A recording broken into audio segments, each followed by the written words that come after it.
सत्संग जियो, सबको मालिक खुशियों से नवाजे, दया में रहमत से नवाजे और खुशी, प्रसन्नता, आनंद, परमानंद आज के युग में ज्यादातर लोगों के लिए एक सपना था बनता जा रहे हैं। सपने के मानिंद हो गया है। इतना बिजी है इंसान, इतना परेशान है इंसान, इतना टेंशन में डूबा है, ये भूल सा गया है खुशियां भी कोई चीज होती हैं। याद नहीं आता उसे कि खुल के कब हंसा था। खाना पूर्ति लोग करते रहते हैं, ऊपर ऊपर से ठहाके भी लगाते रहते हैं। लोगों ने बड़ी कोशिश की, अच्छा प्रयास किया। कई शहरों में इसके क्लब बने हैं, वो सामने खड़े होके अजीबोगरी मुंह करके या हा हा हा हु करते हैं ताकि दूसरे लोग भी उनको देख के हंसे। नेचुरली किसी को हंसता देख के थोड़ा हंसी आ जाती है, लेकिन जब तक अंदर खुशी नहीं होगी, वो बाहर की खुशी वो मायने नहीं रखती। अंदर की खुशी, आत्मिक खुशी आज गायब सी होती जा रही है। आत्मिक शांति, आत्मिक प्रसन्नता लाने के लिए परमपिता शास्त्र नाम शाह मस्तान जी दादा रहबर ने यह सच्चा सौदा बनाया, चलाया कि टेंशन फ्री रहो, दिमाग पे बोझ ना लो, ज्यादा सोचो ना, चलते बैठ के लेट के काम धंधा करते ओम हरि अल्लाह वाहिगुरु गॉड खुदा रब को याद करते रहो, तो आप अपने गम को गलत कर पाएंगे, टेंशन फ्री हो पाएंगे, संतुष्टि अंदर ले आएंगे। तभी मालिक की कृपा दृष्टि के लायक आप बन पाएंगे, तभी सच्ची प्रसन्नता, सच्चे आनंद का अनुभव होगा। वरना तो खोखली हंसियां हो गई हैं, दिखावा हो गया है, या फिर गंदी सोच के साथ लोग किसी को देख के हंसते हैं, मुस्कुराते हैं। अदरवाइज नेचुरली मुस्कुराना बड़ा मुश्किल हो गया है। काम धंधे का बोझ है, बिजनेस व्यापार का बोझ है, बेरोजगारी का बोझ है, और इंसान के अंदर इन सारी चीजों ने एक तूफान खड़ा कर रखा है। बचपन से लगता है, कपड़ा लत्ता खिलौना कहीं देखता है, उसका बोझ महसूस करता है कि मेरे पास क्यों नहीं। धीरे धीरे बढ़ता जाता है, इच्छाएं भी बढ़ती चली जाती हैं। तो क्या बचपन से ही अपने आप को कंट्रोल करने का तरीका सीखना चाहिए? आप किसी भी कंप्यूटर को, किसी भी लैपटॉप को, किसी भी फोन को सीख सकते हैं, कंट्रोल कर सकते हैं, लेकिन क्या कभी आपने अपने आप को कंट्रोल करने के लिए टाइम दिया है? आपका जो बिना वजह का गुस्सा है, आपकी जो बिना वजह की ईगो है, जो क्लैश होती है तो झगड़े होते हैं, और अगर वो सही हो जाती है तो आप खुश हो जाते हैं। कभी आपने अपने अंदर की बुराइयों को साफ करने के लिए सोचा है?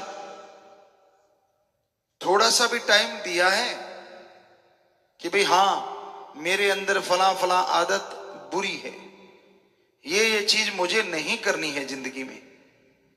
एक बार हो गई कोई बात नहीं, आगे से ना होने पाए।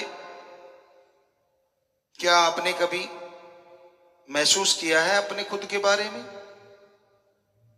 दुनिया जहान में आपको सब नजर आता है, फला आदमी ये कमी है, इसको बोलना नहीं आता, इसका दिमाग सही नहीं है, ये अहंकारी है, ये घमंडी है, ये तो चुगली निंदा करने वाला निंदक है। पर क्या आपने कभी अपने दिलो दिमाग में सोचा है आप कैसे? जरूर सोचा करें। कम से कम 5-10 मिनट सुबह शाम 24 घंटे में कभी भी सिर्फ और सिर्फ अपने लिए दिया करो। एकांत में बैठो, पहले पानी पियो, सारी सोच को छोड़ने की कोशिश करो और फिर एकाग्रता के साथ, सुमरन के साथ सोचो कि आप में कौन सी आदतें अच्छी हैं जिनको और आगे लेके चलो और जो बुरी हैं उन्हें छोड़ दो। बजाय कोई आपका साथी आपको टोके, आपको बुरा लगेगा? आपका मां बाप, बहन, भाई, दादा, कोई भी टोके आपको। आज के दौर में ऐसा समय आ गया है, खान पान ऐसा हो गया है, गुरु पीर फकीर भी टोक दे उसकी भी लोग मरोड़ी खा जाते। बाकियों की तो बात छोड़ो। तो कोई आपको टोके या रोके, क्यों ना आप रोज 5-10 मिनट देंगे अपने लिए और फिर अपने आप ही उस आदत को छोड़ दें। 100% हम गारंटी देते हैं, जो मालिक का नाम लेने वाले हैं वो तो 100% जान जाएंगे आपको कौन सी आदतें लगी हुई हैं। नॉर्मल इंसान जो सुन रहे हैं, आप पानी पीजिए, थोड़ा सा ओम हरि अल्लाह वाहिगुरु को याद कीजिए, यकीन मानो आपको भी फीलिंग आएगी कि हाँ ये मेरी आदत गंदी है, ये मेरी आदत अच्छी है। करना बड़ा आसान है, फिर उस पर अमल करना जरूरी है कि हाँ इनको छोड़ना है, इनको अपनाना है। तो आप करके देखेंगे, सुखी आप रहेंगे, परिवार रहेगा, समाज रहेगा, तो देश अपने आप ही जुड़ गया। तो अपनी सोच के बारे में, अपनी आदतों के बारे में सोचना अपने आप में बेमिसाल बात है, छोटी बात नहीं है। सोच के बताइए, आप कौन सा ऐसा बैठा है सामने बैठे आप ऑनलाइन यहां जो डेली शाम को 10 मिनट अपने लिए देता हो? एक हाथ खड़ा हुआ है, वो उस पक्का पता नहीं, बीच बिचाड़ा सा है। बहुत कम, डेली रोजाना सिर्फ 10 मिनट अपने बारे में, खुद के बारे में, भजन सिमरन नहीं। हाथ नीचे हो गए। तो कहने का मतलब एक भी नहीं है, बड़ा मुश्किल है ये चीज। तो फॉलो करना शुरू कीजिए। आज का दिन है, 5 मिनट या 10 मिनट। हाथ खड़ा किया है साथ संगत ने, ये आप पर्ण देते हो ना, तो आज हम आपको एक पर्ण दिलवाते हैं। आप रोज ही अपनी मर्जी से करते रहते हो, वो आप किस तरह का करते हो? कभी कुछ हम चाहते कि हमारे बच्चों का फायदा हो, तो जोर से नारा लगाएं, हाथ नीचे कर ले, मालिक बहुत बहुत खुशियां दे और दया में रहमत से नवाजे कि आप 5 या 10 मिनट सिर्फ और सिर्फ आप हाथ नीचे कर लीजिए कि अपने बारे में सोचेंगे। चाहे 5 मिनट पानी पीजिएगा, लंबी सांस 3 लीजिए, चाहे एमएस जी कह के या राम राम कह के, अल्लाह अल्लाह कह के, वाहिगुरु वाहिगुरु कह के, जो ठीक लगे आपको, पर राम का नाम लेना। और बस 3 श्वास के बाद शांति से सोचिए कि हाँ भाई, बचपन से शुरू हो जाइए। एक दिन में नहीं पहुंचेंगे यहां तक आप हैं, चलो 5-7 दिन, 10 दिन, 15 दिन लग जाएंगे कि हाँ भाई मैं देखो ये किया करता था, अच्छा लगता था, ये बुरा था, करते करते करते जो आज का दिन है वहां पहुंचोगे तो फिर वो 5 मिनट भी बड़े लगा करेंगे कि यार मैं क्या ढूंढूं, मैं तो कर चुका हूं। वही 5 मिनट फिर आप अपनी बॉडी की सुनने की कोशिश करना, जब अपनी आदतें सुधार पाए, कर पाए। हर आदमी की बॉडी आदमी के लिए डॉक्टर होती है, हमसे लिख के ले लो। चाहे कुछ भी आप गलत करते हो आपको रोकेगी, कुछ भी गलत खाते पीते हो आपको रोकेगी, कुछ भी बॉडी पे ओवरलोड होता है आपको रोकेगी कि नहीं इतना मत कर, ये गलत है।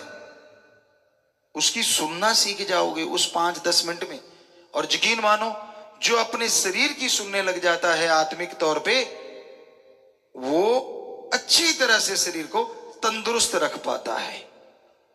आप खाना खाने बैठे, आपको याद आ जाएगा, खाना खाने बैठे होंगे कभी कभी, बड़ा टेस्टी लगा होगा, और देख तेरे की दो की जगह तीसरी रोटी की जब कुछ कौर खा गए होंगे, रोज दो खाते हैं, तो अंदर से जरूर आएगा बस कर, गड़बड़ हो जाएगी। पर अब एक दिन में क्या होता है, चल भाई, बॉडी की सुनी नहीं, और फिर डकार से मारता रहता है, गैस छोड़ता रहता है, या फिर उल्टियां आ जाती हैं, या फिर लूज मोशन हो जाते हैं, या फिर नींद नहीं आती, करबटे बदलता है। होता है कि नहीं होता, सच बताइएगा। कभी कभार जी होता है, सब कह रहे हैं कि हाँ जी ऐसा होता है, तो हाथ नीचे कर लें, होता बाकी होता है। तो इसलिए हम चाहते हैं कि उस ओम हरि अल्लाह राम की औलाद आपको धर्मों की साइंस सुना रहे हैं। ये धर्मों की साइंस कहें तो आसान रहेगा, क्योंकि निकली साइंस धर्मों में से है। धर्म महासागर है और साइंस एक निकली हुई नदियां है। तो आप अपनी बॉडी की सुनने लग जाएंगे, और यकीन मानिए बॉडी यही कहेगी कि जब आप 3 रोटी खाते हैं, 2.5 खाने के बाद जब आप अच्छे से सुनने लग जाएंगे तो कहेगी ठीक है इतना कर रख ले। और जो आदमी थोड़ी सी भूख रख लेता है, यकीन मानो वो ज्यादा तंदुरुस्त रहता है। जो ओवर खा लेता है उसको मुश्किल, जो थोड़ा कम खाता है उसको फायदा रहता है। तो ये 5-10 मिनट बेपरवाजी रहमत करें, ओम हरि अल्लाह राम गौड़ खुदा वाहिगुरु आप पे कृपा करें, आपको हिम्मत दे कि आप अपनी बॉडी को सही ढंग से चला सकें। और जिसकी बॉडी शरीर तंदुरुस्त है उसके विचार भी तंदुरुस्त हो जाया करते हैं। और विचार ही तो तंदुरुस्त चाहिए आज के टाइम में। सिर्फ अपने तक सीमित मत रहिए।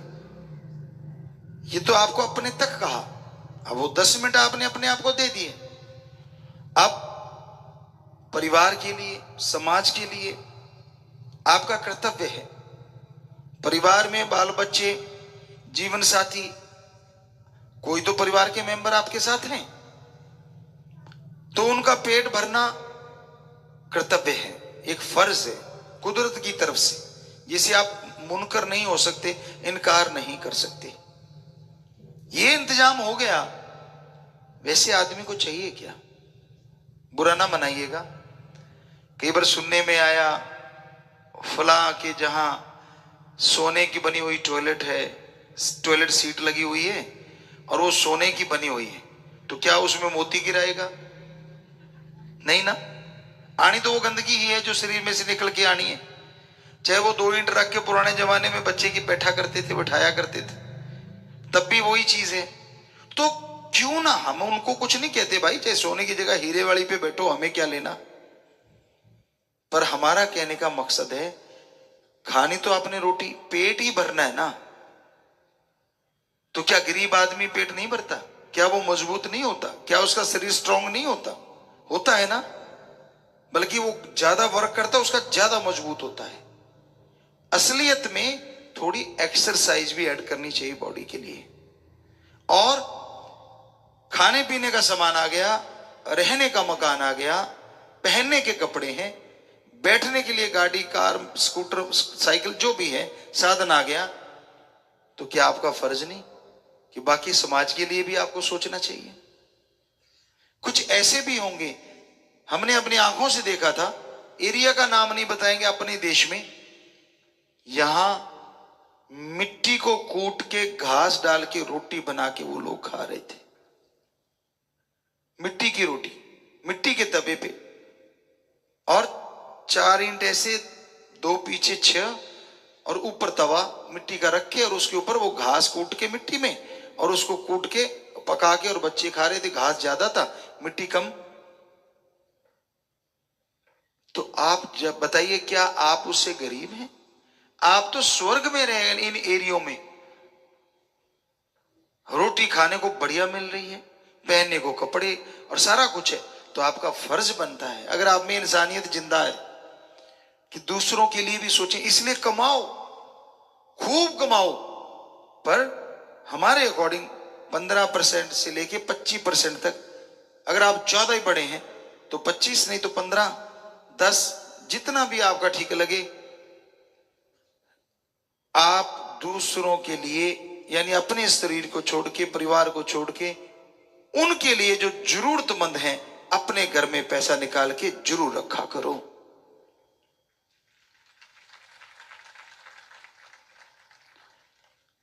परिवार में कोई भी कमाता है, पत्नी पति कोई भी कमाता हो, उनमें से कोई भी एक अगर पैसा ले ले या दोनों मिलके पैसा राम जी को याद करके एक जगह रखें कि भाई ये पैसा आपा सांझे काम के लिए रखते हैं, ये थोड़ा वैसे बचा के रखते हैं, यकीन मानो भीड़ के समय वो बचाया हुआ पैसा आपके भी काम आ सकता है।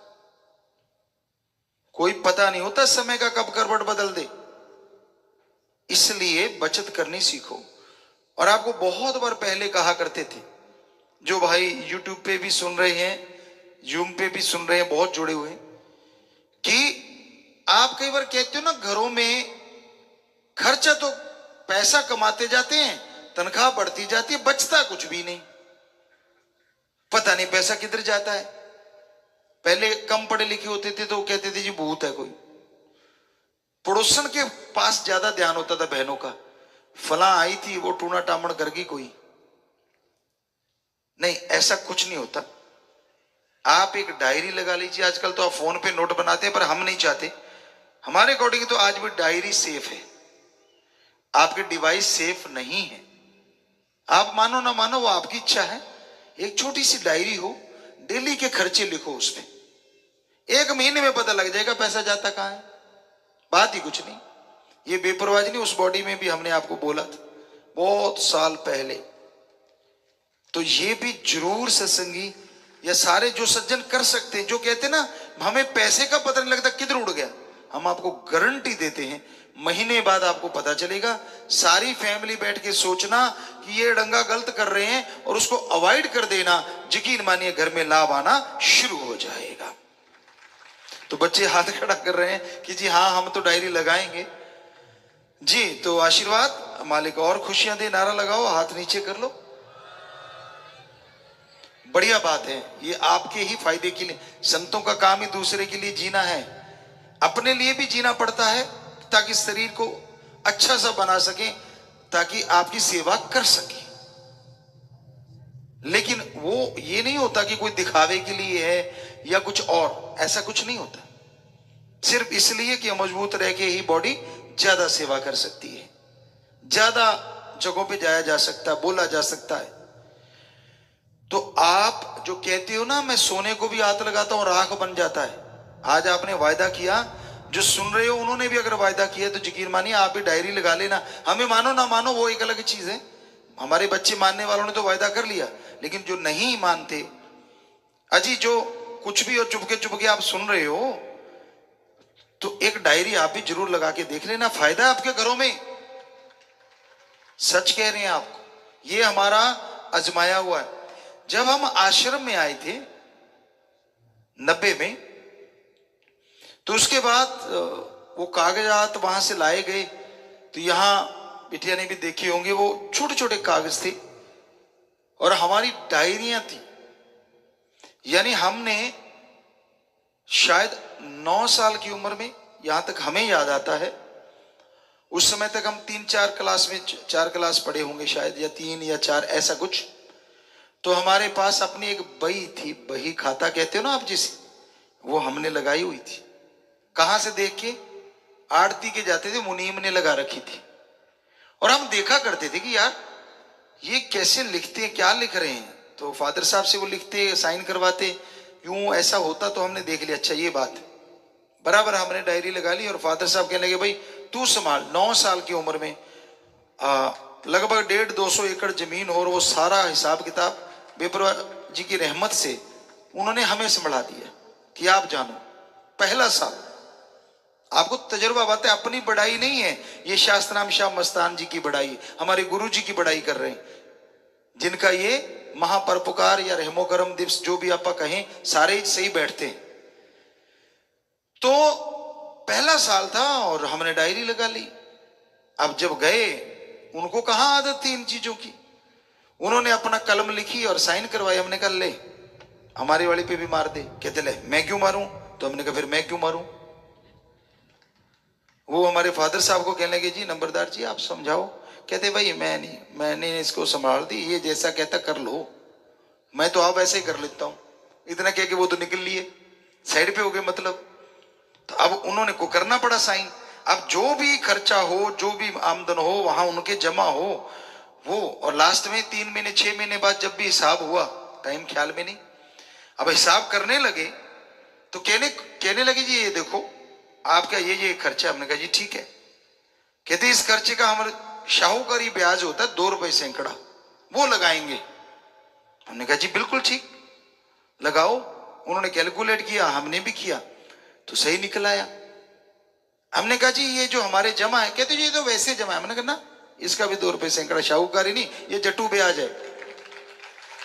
कहते जट्टू भी कोई ब्याज होता है? हमने कहा हाँ होता है, पैसे पे तो ब्याज ही होता है, जब वो जट्टू हो चाहे शाहूकारी हो। फिर फादर साहब को कहते जी आप समझाओ इनको, आप कब से कर रहे हो? कहते भाई मेरा कोई काम नहीं, मैंने इसको दे दी भाई, ये जाने इसका काम। चुप हो गए। अब कलमे मिलाने लगे तो वहां घपलेबाजी। जो खर्चे हमने लिखे थे उसे 1.5 लिख रखे, एक कलम को 2 3 बार लिख रखा। कहते नहीं तेरे वाली में गलत। हमने कहा साइन है, ये देख आप लोगों के साइन है इस पे, और इधर मेरे हमने भी अपने बराबर 2 पेज लेते थे, एक भी उन पे साइन कराते थे, खुद लिख के खुद के साइन करते थे। हमने कहा इस तारीख को इस टाइम, हम टाइम भी लिखते थे, इस टाइम पे आपने साइन करवाए थे। कहते तू टाइम भी लिखे बैठा है? कहते हमारे पास तो तारीख है। हमने कहा ना इस टाइम को हम आपकी दुकान पे आए थे और इस टाइम पे साइन की थी, ये देख है तेरे पास टाइम। वो मुनि मुगले लिखता नहीं, वो बेचारा क्या लिखे, अब उसको क्या पता टाइम भी लिखना होता है। बेपरा जी ने ख्याल दिया होता। तो अब 9 साल का एक बच्चा, जरा सोचिए आप, इतना हिसाब किताब निकला। और हमने कहा जब हमारे पैसे जमा थे तो आप उसमें से काटो, पहली बात जायज तो ये है, और जो बच के उसका ब्याज हमें चाहिए। आप पैसे हमारे रखे हुए हो, खर्चा जो आया है उस पे ब्याज लगाए जा रहे हो, और हमारे पैसे वैसे रख रखे हैं, बराबर ब्याज लेंगे। सीधा सा आ जाओ, जो हमारे पैसे वो काट लिया करो, चलो हम ब्याज नहीं लेंगे, थोड़ा ले लेंगे।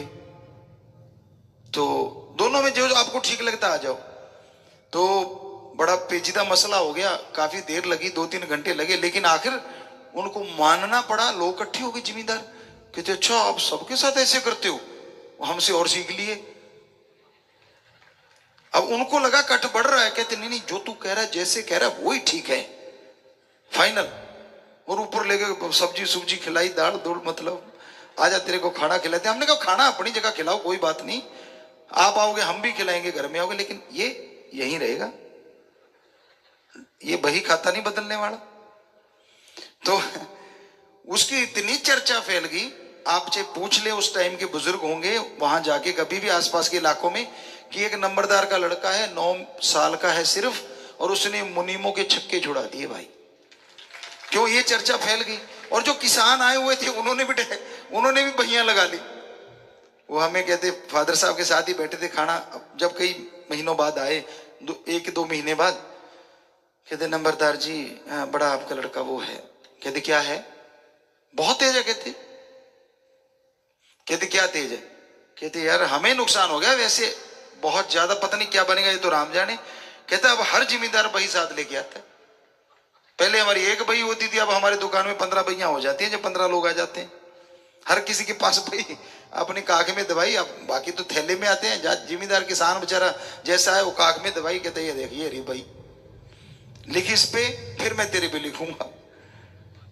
तो कैसे कोई ठगी मारे, और आप कैसे खर्चा ओवर कर लोगे? आप तो याद नहीं करते ना समोसे की रात को कितने के खाए आए। हम 1 रुपए का ब्रश, उस समय आता था टूथ ब्रश, 73 की बात है या 74 की, जब हम थोड़ा पढ़ना सीखे तभी से लिखते थे।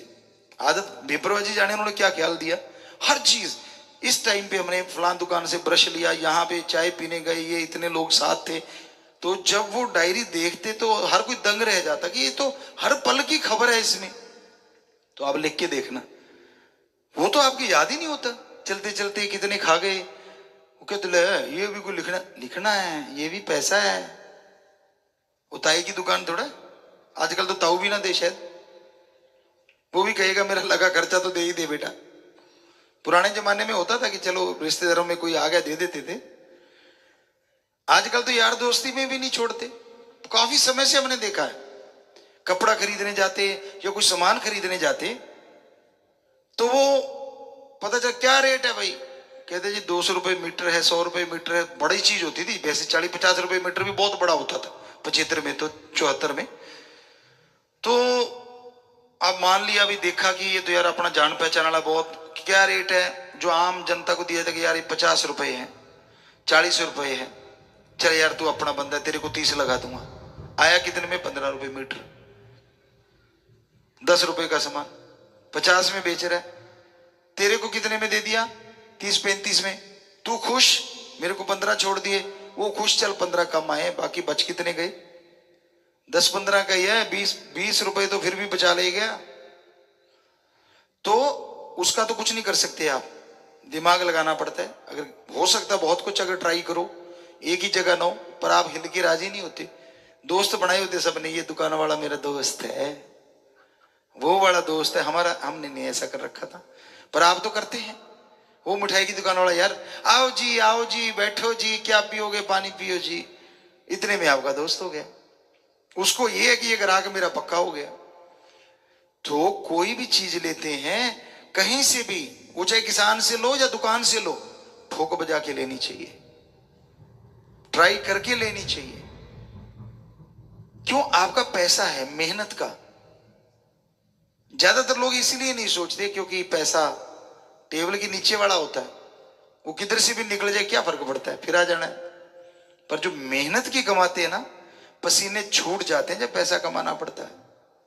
और उस पसीने में जो पैसा कमाया जाता है वो पचता भी नहीं दूसरे की, अगर कोई ज्यादा ठगी मार जाए। ये भी हमारी आजमाई हुई बातें जिंदगी की, बहुत देखा है हमने लोगों को ऐसे करते। आपको पहले भी सुनाई, बस आज एक बात और सुनाते हैं, वही बात सेम, कि हमारे फादर साहब थे, बहुत ज्यादा परमार्थ करते थे, परमपिता जी का रहमो करम था। और हम छोटे से थे तो बैठे, और एक सज्जन आते, अपने ऊंट साथ ले आते। बड़ा कमरा था, यहाँ चने का नीरा वगैरह होता था, वो बराबर होता था। चने के रेट हमारे ख्याल से उस समय 60 रुपए या 65 रुपए क्विंटल, ऐसा कुछ। और ऐसा ही बराबर नीरा जो उसका चने का बचता था, फूस वगैरह, जो चारा कह लो, वो भी बराबर का ही रेट होता था। 60-65 अगर चने तो वो 50-55 बराबर बराबर, लगभग लगभग। तो वो आता, और बहुत बड़ा हमारे कमरा था, और उसमें वो सारा पड़ा होता था, ऊंटनी होती थी, रखते थे। तो वो आता, फादर साहब को बातें लगाता, और धीरे से यहां से ऊंट की महार कमरे के पास ले जाके छोड़ देता। वो कमरे के अंदर ऊंट घुस जाता, अब खुशबू तो आएगी उसको, और वो जाके अपना खाता रहता। हमने 1 दिन देखा, 2 दिन देखा, 3 दिन देखा, 4 दिन देखा। हमने कहा अच्छा, ये तो बड़ा चालाकी कर रहा है। और बातें ऊंट पटांग, कोई मतलब नहीं बातों का। उतनी देर ही बातें करता जितनी देर ऊंट का पेट ना भरता। जैसे ऊंट बाहर आ जाता, अच्छा नंबरदार जी मैं जा रहा हूं। अच्छा बेटा। तो हमने फादर साहब को कहा क्या चल रहा है, कहते मुझे पता है, ये मुझे समझ रहा है कि मैं बोला बड़ा हूं। चल कोई बात नहीं, बेचारा गरीब है। हमने 5-7 दिन और देखा ना, उसको तो ये लगने लग गया कि मैं तो कमाल ही हो गया। वो अचानक बेपरवाह जी जाने, हमने नहीं चाहा, तो हमने उनको हाथ पकड़ा। हमने कहा जी सुनो, कहते हाँ। हमने ये जो चालाकी सी कर रहे हो ना, सारा पता है, अच्छा नहीं होता। हमारे फादर साहब हाका लाल के खाने वाले हैं, और हमने ग्रंथों में पढ़ा है 7 साल की उम्र रही होगी। हमने कहा हमने ग्रंथों, क्योंकि इंटरेस्ट था ग्रंथों में, घर में ग्रंथ थे, पवित्र गीता थी, श्री गुरु नानक देव जी की जन्म साखी थी, तो दोनों पढ़ा करते। पहले हमें पवित्र गीता हाथ में आई थी, तो हमने कहा हमने पढ़ा है उनमें कि भाई जो मेहनत की करते ना, उनका किसी के पचता नहीं। तो हमने कहा जी आपके बुजुर्गों, कहीं आपके ऊंट के बिना पचत हो, क्यों खिलाते हो आप? नहीं नहीं नहीं, वो तो ऐसे मार चूट की, मैं तो को नहीं करूं, यहाँ निकल गया हाथ में। अच्छा, यहाँ निकल के हमें पकड़ा। हमने कहा भी बांध देते, सामने घूंटा हिल के दिखाए, तो बेचारा थोड़ा सा ऐसे से हो गया और चला गया। वो राम की करनी ऐसी हुई, कुछ दिनों बाद ऊंट मालिक के पास आ गया नंबरदार जी, मतलब हम भी खड़े थे वहीं, तो भाई आपके बेटे ने बोला ऐसा ऐसा बोला था मुझे, तो सच में ऊंट ऊपर चला गया। तो मेरे फादर साहब कहने लगे बोलो क्या गलत कहा था? यही कहा था ना कि मैं हक्का लाल की खाने वाला हूं। पहले दिन से तू आया, क्या मेरी आंखें नहीं है क्या? तूने महार जानबूझ के निकाल के छोड़ दी कि ताकि ऊंट हरा नीरा चारा खाता रहे। अरे तू मांग के ले जा, मैं कौन सा रोकता हूं? गठड़ियां भर भर के ले जाता घर में और खिलाता रहता, वो अलग बात थी। अब तू चालाकी करके ठगी मार के मेरे साथ खाने जा रहा है। तो कहती मेरा बेटा जब कह रहा था मैं सुन रहा था। क्या कहा था? गलत कहा था क्या? कहता नहीं गलत तो नहीं। कहते यही कहा था ना कि भाई मेहनत के करने वालों की के साथ ठगी बेईमानी नहीं करते होते, वरना वो पचता नहीं। कहते हाँ कहा तो ऐसे ही था। तो अब तू बता, क्या तू ठगी कर रहा बेईमानी या अनजाने में हो रहा था? अगर अनजाने में हो रहा था फिर उलाना क्यों देने आया है कि मेरा ऊंट इसीलिए मर गया आपके बेटे ने कहा था? और अगर ठगी मार रहा था तो फिर बता क्यों मार रहा था? कहता जी मन्ने करो माफ, बात सच्ची है, मैं तो चालाकी कर रहा था कि भाई नंबरदार को लगा लो बातें, ऊंट भर ले पेट और बस बात खत्म। रोज कहता, वो कहते फिर दिन भी तो कितने हो गए थे। तो कहने लगा जी गलती तो मेरी ही। बाद में बुजुर्ग ने मानी, हमें भी कहने लगा हाँ बच्चा हमारी ही गलती है ये चीज की। तो हमने कहा जी वो कोई बात नहीं, हमने कोई आपको ऊंट को ये थोड़ा कि मर जाए, हमने कहा था पचेगा नहीं। अब क्या पता राम जी को आगे क्या मंजूर था। तो ये हकीकत एक छोटी सी चीज बताइए, ऐसी हमने सैकड़ों चीजें देखी हैं। मेहनत की करो, फिर अगर कोई आपके साथ बेईमानी या चालाकी करता है तो उसके वो पचने का नहीं है, ये सच है, हकीकत है ये। तो इसलिए धर्मों में क्या कहा है? हमारे हिंदू धर्म कहते हैं कर्मयोगी कर्मठ बनो और ज्ञान जोगी राम का नाम जपो। सिख धर्म कहता है दसा नौआ दी किरत कमाई करो और वाहिगुरु का नाम जपो। इस्लाम धर्म कहता है हक हलाल की रोजी रोटी खाओ और अल्लाह की इबादत करो। ईसाई धर्म कहता है हार्ड वर्क करो और गॉड्स प्रेयर करो। तो धर्मों ने ये जो वचन कहे हैं, क्या ये सच नहीं? अभी प्रत्यक्ष को प्रमाण की जरूरत नहीं। और यही बात शास्त्र नाम शाह मस्तान जी दाता रहबर ने हमें पढ़ाई सिखाई, इसलिए हम बचपन में से ही वैसे करते थे जैसा सतगुरु चाहते थे। तो ये हकीकत है बच्चों। आप कई लोग ये भी कह देते हैं जी चलो मैंने ठगी मार ली, 10 रुपए की चीज 90 में बेच दी, 10 रुपए का परमार्थ भी तो कर रहा हूं, तो 70 किधर जाएंगे? वो 10 रुपए भगवान को दे के 70 का दबका मार गया भाई। 70 तो तू लिपेट गया। 10 की चीज आई 100 में बेच दी या 80 में बेच दी या 90 में बेच दी, अब 10 मालिक को दे दिए, 20 हो गए, 70 तो फिर भी। कहते नहीं नहीं इतना तो चलता है। किस ग्रंथ में लिखा भाई? कौन से ग्रंथ में लिखा है कि रोज ठगी मारो, बेईमानी करो, मालिक को 2-4 रुपए चढ़ा दिया करो, बस हो गया काम? ना ना ना, ऐसे तो फिर जो तीर्थ स्थान है वह अगर आप कहते कि उसे पाप धुल जाते हैं, सारा दिन पाप करो, शाम को डुबकी मारी साफ, सुबह फिर शुरू कर लो, क्योंकि पास ही तो है, एक डुबकी ही तो मारनी है। ये आपने गलत नतीजे निकाले हुए हैं, धर्मों में कहीं नहीं लिखा ये चीज, ये आपकी बनाई चीजें हैं। तो इसलिए मेहनत की करके खाया करो, अपने लिए टाइम निकाला करो और खर्चे लिखा करो, आमदन लिखा करो। आप अपना पर्सनल टाइप सारा परिवार उसमें ऐड होना चाहिए, ताकि पता चले कौन कितना खर्चा करता है, पता तो चले। लड़ने की जरूरत ही नहीं, सामने कापी रख दो महीने वाले दिन कि देवी जी तू ये कर रही है और देवता जी तू ये कर रहा है, और देवी देवों के बच्चे क्या कर रहे हैं उनको भी बेटा जी आजा तू ये कर रहा है। बात ही खत्म, झगड़ा किस बात का? ना वो ये कह सके कि तू फजूल खर्ची करती है, ना ये कह सके तू फजूल खर्ची करता है, दोनों का काम ही चक्कर ही खत्म। देखो झगड़ा भी खत्म हो जाएगा। एक चीज और फायदा, और कोई कह नहीं सकेगा कि कौन ज्यादा करता है कौन कम करता है, क्योंकि तो लिखा हुआ है। तो ये चीजें अगर आप करते हैं तो यकीन मानो घर परिवार में खुशियां भी आती हैं, शांति भी बनी रहती है, झगड़ों से भी मुक्ति मिलती है। तो ये होता है संतों का काम। इसमें बताओ हमें कौन सा आप कमीशन दे रहे हो? जो बातें बताई हैं आपके फायदे के लिए बताई है ना? जी जी जी, आप तो बच्चे सारे समझते हैं, हाथ नीचे रखें। तो हमारा जिंदगी का मकसद ही फायदा करना समाज का। अब जिनको ये बातें पसंद नहीं आती तो फिर वो तो यही हो सकता है कि वो समाज का नुकसान करना चाहता है। वरना आप बता दीजिए इसमें हमारा कौन सा लाभ है, कौन सा हमने इसमें कमीशन रखा हुआ है कि ऐसी बातें तो सुनाएंगे। अदरवाइज आजकल ऐसी बातें तो क्या बोलते हैं पेटेंट हो जाएं कि मैं नहीं ऐसे फार्मूला देता भाई, ये तो फार्मूला तब दूंगा। आसान सा काम है, 6 करोड़ लोग हैं, ये कह दें हमने अगर पैसा कमाना हो कि भाई जिनके ऐसा पता नहीं चलता कि पैसा किधर गया, हम चुटकी में बता देंगे, लेकिन टैक्स लगेगा 100 रुपए की टिकट। 100 लोग 1000 दे देंगे भाग के आके। और सोचो 6 करोड़ अगर 100 देगा तो कौन से व्यापार करने की जरूरत है हमें फिर।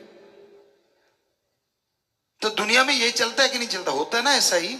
लोग फट लगा लेते हैं यार ठीक है आशीर्वाद कि भाई आइडिया आ गया, अब इसको पेटेंट करवा लो फिर ही बाहर निकालेंगे ताकि दूसरा कर ही ना सके, केस हो जाए उस पर।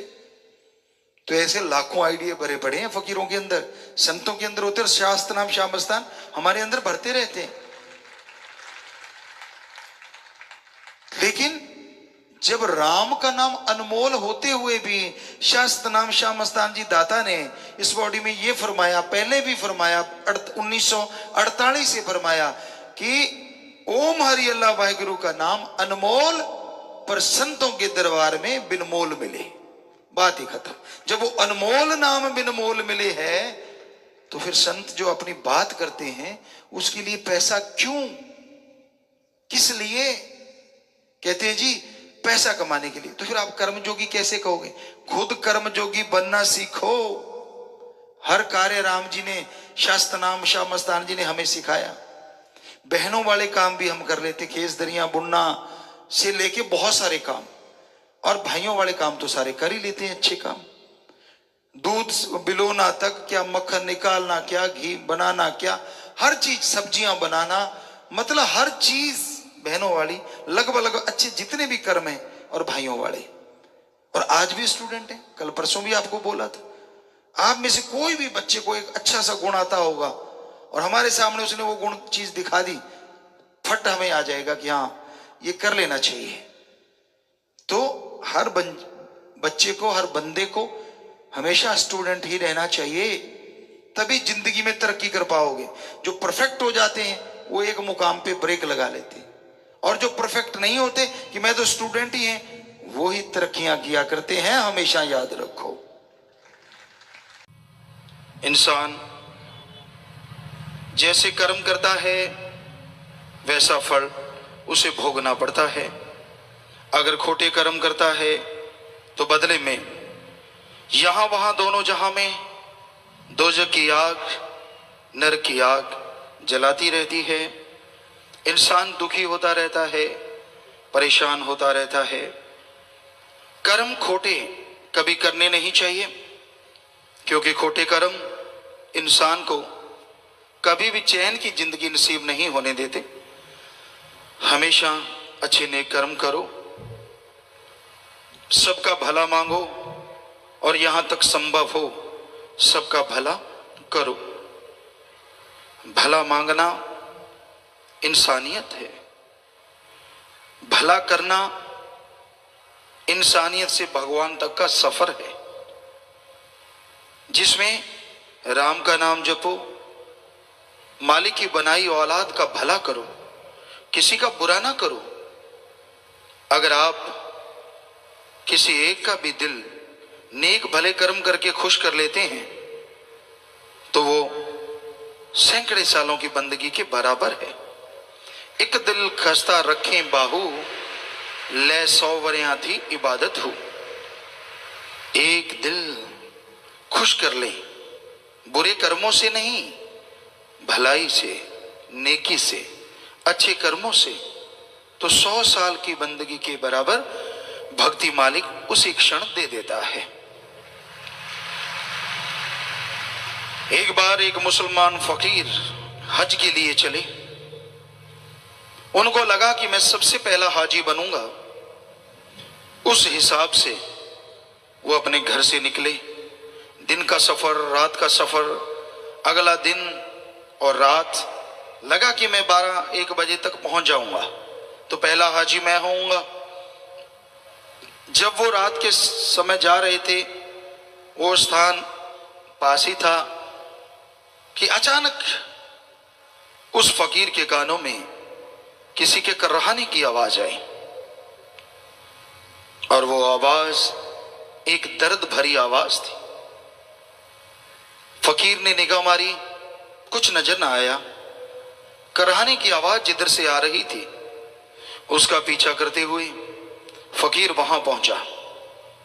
क्या देखता है, एक कुत्ता है और उसके चारों पांवों के ऊपर से पहले गड्ढे हुआ करते थे, बैलगाड़े या ऊंट गाड़े, उनकी जो टायर होते थे वो लकड़ी के होते थे और लकड़ी टूटे ना तो उसके लिए उसके एक लोहे का टायर चढ़ाया होता था। तो इस वजह से उसके चारों पैरों के ऊपर से टायर गुजरा तो उसके पांव कट गए, ना वो जीते में ना मरते में। फकीर को बड़ा दुख लगा, सोचने लगा इसको कराहता हुआ छोड़ के जाऊं, ये मेरा जमीर नहीं मानता, और यहां रुक गया तो हाजी कैसे बन पाऊंगा पहला, जिसके लिए मैंने कब से इंतजार किया है। मक्के पहुंचना जरूरी है। फिर फकीरी ने जोर मारा, उस कुत्ते को उठा लिया, पास ही एक कुआं था, कुएं के पास ले गया कि पानी पिलाता हूं। तब बड़ा साफा पगड़ बांधा करते थे फकीर उस समय। उन्होंने वो पगड़ उतारा, नीचे लटकाया, पानी से दूर रह गया। इधर उधर निगाह मारी, कोई नजर नहीं आ रहा था, तो पजामे टाइप उसने पहन रखी थी, उसको उतारा। उसका नाड़ा बहुत लंबा था, पजामे को जोड़ा तो पगड़ी पानी तक पहुंच गई। पानी निकाला, कुत्ते के मुंह में डाला, कुत्ता कुछ शांत हुआ। फिर पानी निकाला, कुत्ते के मुंह में डाला। यूं जद्दोजहद करते करते करते करते करते करते रात के 12-1 बज गया। कुत्ता सुकून पाया। कुछ देर के बाद कुत्ता मर गया, चोड़ा छोड़ गया। फकीर ने टाइम देखा, तारों को देखा कि भाई पहला हाजी तो मैं बन नहीं सकता, चलो सो जाते हैं, बाद में हज कर लेंगे, क्या फर्क है, बात तो एक ही है। अल्लाह की कलमा अता किया, वहीं पे सो गया। तो मालिक ने उसे दर्शन दिए। जैसे समाधि में बैठा या सोने लगा कि हे बेटा निराश मत हो, तूने जो काम किया है वो एक हज नहीं कई हज्जों से बढ़ के है। तूने मेरी औलाद का भला किया है, मैं तेरा सबसे बड़ा हज यही कबूल करता हूं। इंसानियत भी कोई चीज होती है। धर्मांध होके इंसान इंसानियत को कुचलता है, ये धर्मों में कहीं लिखा नहीं है। सतगुरु की कृपा से हमने अपने हिंदू धर्म के पवित्र ग्रंथ, चारों वेद शास्त्र, पवित्र गीता, रामायण, महाभारत, जिसे 5वां वेद कहते हैं, सभी पढ़े।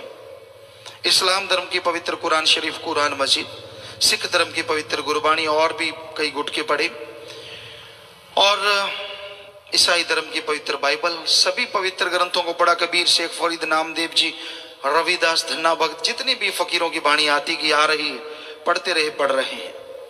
और यही निकला कि इंसानियत का जज्बा सबसे ज्यादा मालिक को पसंद है। जिनके अंदर दया रहम की भावना है वो भगवान को जल्दी पा जाते हैं। खुश्क नवाजें, खुश्क इबादत, खुश्क भक्ति से एक पल की बैराग में की गई भक्ति कई गुना आगे है और इंसान भगवान को जल्दी पा लेता है। तो सबका भला करो, भला मांगो, भगवान जी आपका भला अवश्य करेंगे। भला करना मुश्किल नहीं है। कई लोग कहते हैं जी भला करने के लिए टाइम नहीं है, तो भाई चलो मान लेते हैं आपके पास किसी का भला करने के लिए टाइम नहीं, समय नहीं, चलो कोई बात नहीं। अगर आप किसी का भला नहीं कर सकते, हालांकि करना चाहिए, भला करना इंसान की आदत मालिक ने बनाई है। इंसान के अंदर सद्गुण भरे हैं कि भला करो। चलो कोई कहता है जी मेरे पास टाइम नहीं, मैं भला नहीं कर सकता, चलो कोई बात नहीं।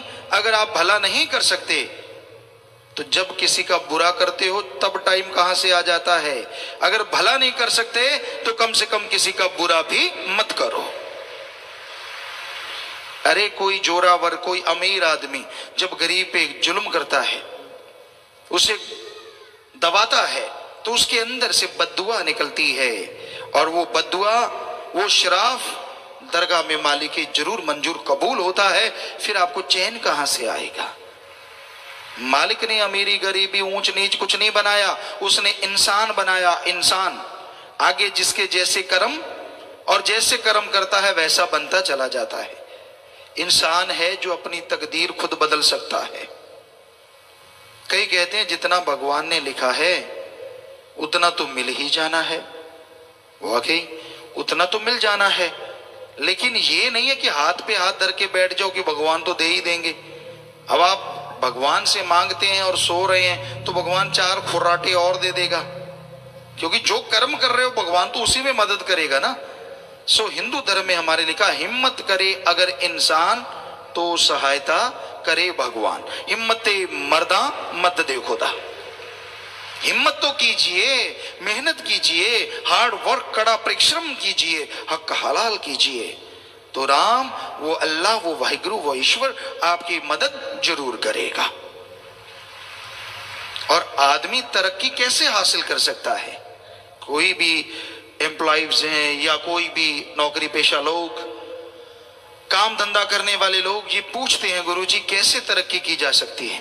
एकमात्र उपाय, आपके अंदर आत्मबल होना चाहिए। 2 रुपए कमाने वाले आज देश में नंबर रखते हैं धनाड़ों में, पूरी दुनिया में नंबर रखते हैं। क्यों?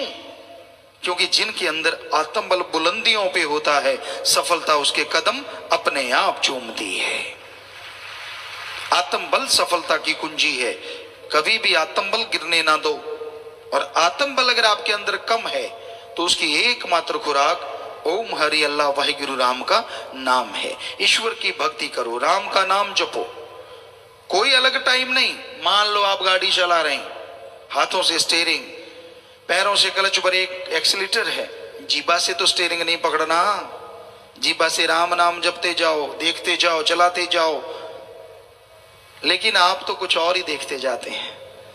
फसल देख ली, इसकी अच्छी है, हमारी तो नहीं अच्छी, इसकी जल जाए। खूबसूरत कोई देख लिया, अच्छा ये इतना खूबसूरत है, फला इतना खूब, ऐसे सीट फाड़ रहे हो, आपको क्या मिल जाएगा? क्यों नहीं जाते जाते राम का नाम लेते? यकीन मानो जरूर आपको कुछ ना कुछ अच्छा मिल ही जाएगा। सो रहे हो, नींद नहीं आ रही, लेटे लेटे राम को याद करो। खाना खाते हो, खाना खाने से आधा मिनट पहले राम का नाम ले लो। चलते फिरते काम धंधा करते, हाथों पैरों से कर्म जोगी और जीवा ख्यालों से ज्ञान जोगी। दोनों कर्म साथ साथ करोगे तो इस जहान की भी खुशियां और उस जहान की भी खुशियां मालिक अता जरूर कर देंगे। कोई घर नहीं छोड़ना, कोई धर्म नहीं छोड़ना, कोई पैसा नहीं देना, कोई नोट बोट का चक्कर नहीं होता भक्ति में। जिस मर्जी धर्म को मानो, जैसे मर्जी कपड़े पहनो, बस सच्ची भावना, सच्चे दिल से अगर भक्ति इबादत करोगे, चाहे आप अमीर हैं चाहे गरीब हैं, मालिक की दरगाह में मंजूर कबूल वो भक्ति जरूर हो जाएगी। ये नहीं है कि आप 1000 रुपए की ठगी मार के 100 रुपया भगवान को चढ़ा देंगे तो खुशियां मिल जाएंगी। सवाल पैदा ही नहीं होता, क्योंकि 100 आपने चढ़ाया है और आप जैसे ने वहीं से उठाया है। मालिक के पास तो एक नया पैसा नहीं जाता। हमने सारे धर्म पढ़े हैं, किसी धर्म में नहीं लिखा ओम हरि अल्लाह वाहिगुरु राम लेता है। हर धर्म कहता है वो दाता था, दाता है और दाता ही रहेगा। वो भगवान मंगता नहीं हो सकता, उसका तो संत भी मंगता नहीं होता, वो भी करके खाता है। संतों का शरीर है, ये मांगने के लिए नहीं है। जब सब कर्म जोगी हैं तो संतों को भी करके खाना चाहिए। मांगन मरण समान है, मत कोई मांगो भीख, मांगन से मरना भला, ये सतगुरु की सीख। कर्म करके खाओ, मांग के नहीं। श्री राम जी, श्री कृष्ण जी अवतार हुए हिंदू धर्म में, वशिष्ठ जी ऋषि हुए, सिख धर्म के गुरु सहवान हुए, इस्लाम धर्म के पैगंबर मोहम्मद साहब हुए, और ईसाई धर्म में ईसा मसीह हुए।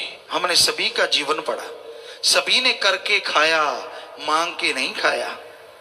जब इतने बड़े बड़े महापुरुष करके खा सकते हैं तो आम फकीर को या आम आदमी को तो करके खाना चाहिए। हम भी करके खाते हैं, खेती बाड़ी कर लेते हैं, इंजीनियरिंग का हर कार्य, अच्छा नेक कर्म हर सदगुरु हमसे करवा लेता है।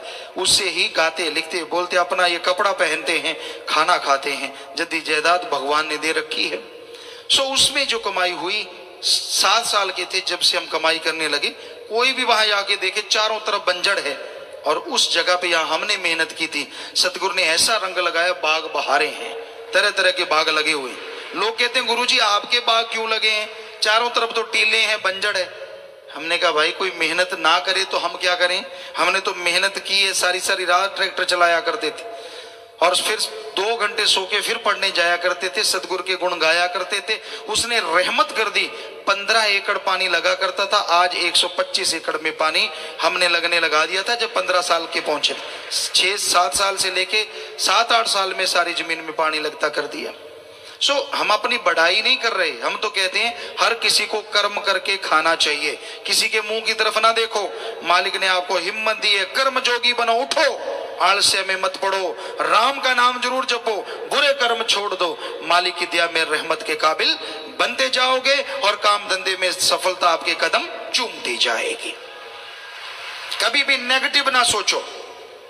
जो तरक्की कर रहे हैं वो आसमान से नहीं टपके, वो भी मां के गर्भ से आए हैं और आप भी मां के गर्भ से आए हैं। तो फिर फर्क क्या है, फर्क है कर्मों का। कर्म जोगी आप भी बन सकते हैं, वो बन गए तो आप टेंशन क्यों लेते हैं, आप भी बन जाइए।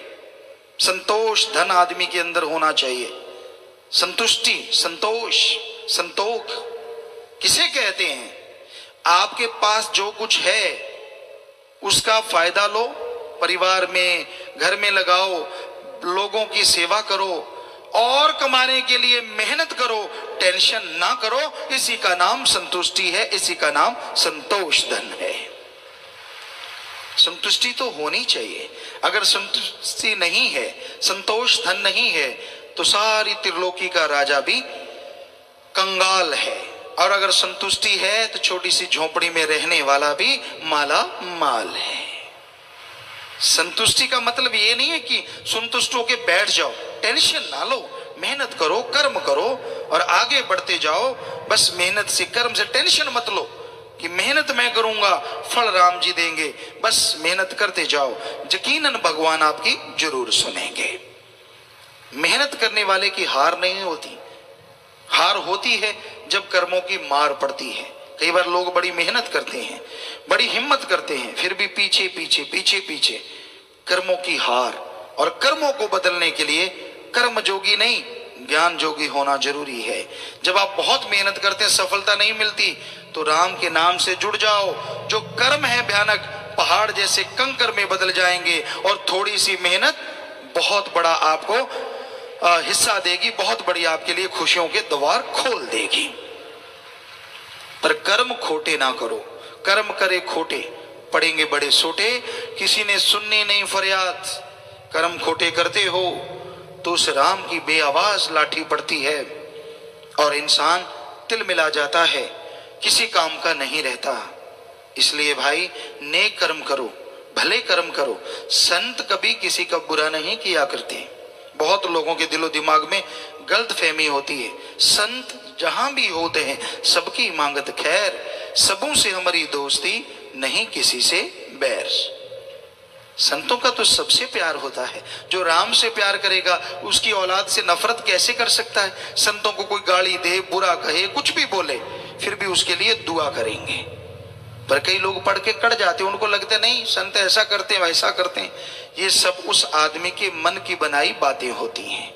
वो मन की खाता है, मन के पीछे चलता है, मन की वजह से गुमराह हो जाता है, तो ऐसा करता है। संत मनमता पसंद नहीं करते, वो रोकते हैं कि मनमते मत चलो।